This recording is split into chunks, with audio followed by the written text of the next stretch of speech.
Bonjour à tous, alors on est le... J'en sais rien du tout. On est le samedi 29 décembre. Désolée, c'est juste parce que quand on travaille pas, on n'a aucune notion ni du temps, ni de l'heure, ni de la date. Et avec les fêtes et tout, je suis complètement paumée encore plus. Donc on est bien samedi 29 décembre. Demain, voilà, et après, c'est Nouvel An. Ok, bon, non, ça c'est réglé. Donc aujourd'hui, je vais vous parler de comment reconnaître un bipolaire. Alors pourquoi je vous dis ça? Parce que depuis peu, je commence à... Enfin, surtout à la télé, hein, pas forcément dans la vie, enfin je réfléchis... dans la vie, pas forcément, mais à la télé, dans toutes les télé-réalités que je regarde, j'ai décelé des bipolaires, dans les célébrités, j'ai décelé des bipolaires, avant même qu'ils ne le disent.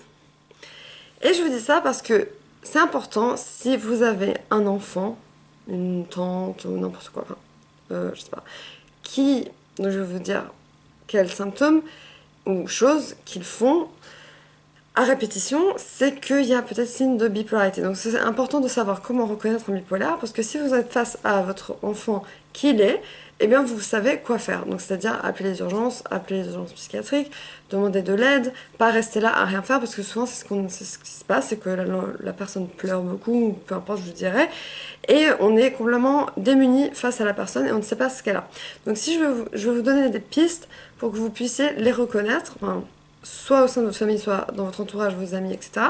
Et bon, moi je les ai repérés à la télé, ça ne sert à rien puisque je les connais pas, mais j'ai quand même dit à la caméra, si la personne de la charité dont j'ai parlé voit, à moins que je fasse un tweet, peut-être qu'elle repérera mieux, et ben ça pourrait peut-être l'aider, parce que quand on est diagnostiqué, déjà c'est plus facile de mettre des mots sur tout ce qu'on ressent, et en plus on sait enfin ce qu'on a, pour moi c'était une délivrance, c'était vraiment une libération totale.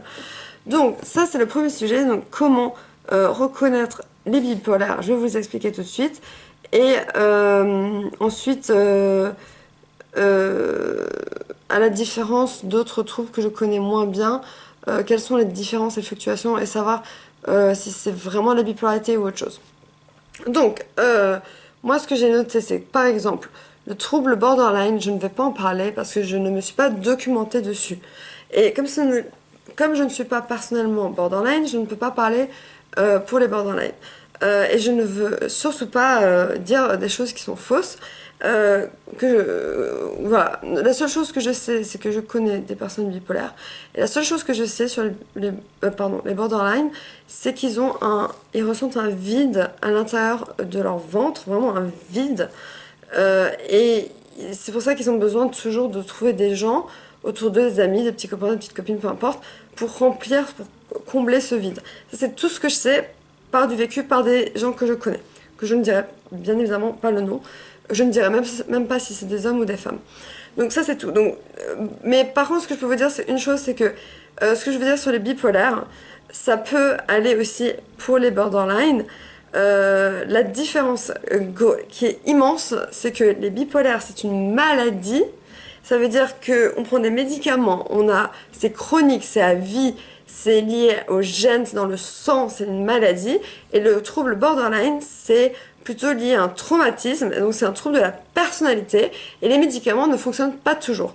Donc c'est pour ça que je veux être claire sur ce qu'est la bipolarité et comment on peut le reconnaître. Donc juste voir si j'avais noté autre chose sur la présentation. Euh, donc voilà, donc j'ai commencé sur les bipolaires. Donc premièrement, on est vu comme des aliens parce que on est différent. Alors en quoi on est différent? J'ai plus de batterie, c'est super. En quoi on est différent? On est différent au niveau de l'humeur évidemment, puisque c'est un trouble de l'humeur. Donc ça veut dire qu'on va beaucoup plus pleurer, beaucoup plus souvent, à des moments bizarres, par exemple à des soirées où on est censé être heureux, on va pleurer et on pleure pas juste un petit peu, on pleure beaucoup. Ou alors on fait la tête, ou alors on est irritable. Ça c'est plutôt le côté dépressif. Et quand on va vraiment loin, idées suicidaires, ou idées noires, et ou plus idées suicidaires. Ensuite la manie, bien sûr, comme vous le savez, c'est 1000 à l'heure, pile électrique, on se met en danger, on dort plus, on mange plus. Donc voilà, ça c'est les signes que vous devez détecter si vous pensez que la personne est bipolaire. Donc on est des aliens parce que vraiment on n'est pas comme les autres. Mais on n'est pas pour autant mauvais ou quoi, c'est juste qu'on est différent. Et ça se repère vraiment facilement. Si vous voyez quelqu'un pleurer beaucoup, très souvent, alors ça peut être de la dépression, ça peut être de la dépression. Donc on peut confondre la dépression et la bipolarité. Mais dès lors qu'on a une seule crise d'hypomanie ou de manie, on est bipolaire. Donc ça veut dire que si votre enfant pleure beaucoup, est totalement dépressif, et un jour il a plein d'énergie, il pète un câble, il est bipolaire. S'il fait que pleurer tout en dépression, il est unipolaire, il est dépressif, même si ça fait partie des catégories de la bipolarité. Je vais m'arrêter là, mais en tout cas, c'est des signes il faut vraiment faire gaffe à ça. Si votre enfant s'enferme beaucoup dans sa chambre, comme j'ai déjà dit, c'est très important de toquer à la porte et de voir s'il va bien. Voilà. Et si vous avez même des amis, vous voyez, vous pensez qu'ils sont peut-être bipolaires, voilà. Voilà, c'est important d'aller voir un psychiatre, psychologue, voilà. Gros bisous!